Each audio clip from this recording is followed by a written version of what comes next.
Perkenalkan, nama saya Daniel Revolutionary. Di sini saya ingin menjelaskan mengenai sejarah kepramukaan di Indonesia.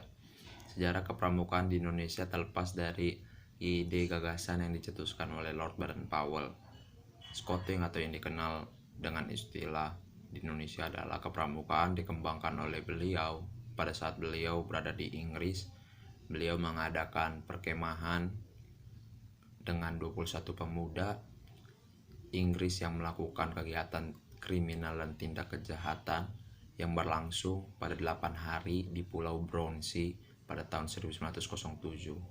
Lalu setelah keberhasilan beliau melakukan perkemahan, beliau menulisnya pada buku yang berjudul Scouting for Boys. Lalu buku tersebut dibawa oleh pasukan Hindia Belanda ke Indonesia, dan pada saat itu gerakan pramukaan di bawah pimpinan Belanda bernama NIP atau dengan bahasa Indonesianya adalah Persatuan Pandu-Pandu Hindia Belanda.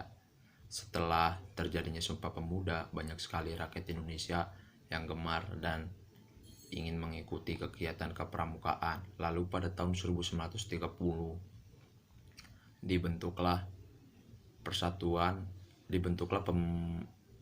Pandu Pemuda Sumatera. Lalu pada tahun 1931 didirikanlah yaitu Persatuan Antar Pandu Indonesia, yang nama tersebut diubah pada tahun 1936 menjadi BPPKI atau Badan Pusat Persaudaraan Kepanduan Indonesia. Lalu BPPKI mengadakan perkino atau perkemahan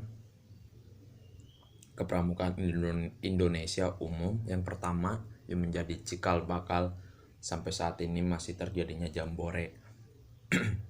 Lalu masuk pada pemerintahan Jepang, penjajahan Jepang merasa bahwa gerakan kepramukaan yang berlangsung di Indonesia ini menjadi ancaman untuk mereka. Lalu beberapa tokoh ditarik dari kepanduan Indonesia, dan hal tersebut tidak membuat rakyat Indonesia putus asa. Mereka masih melanjutkan perkemahan kepramukaan Indonesia yang kedua, dan dalam upaya mengusir para penjajah Jepang dari Indonesia.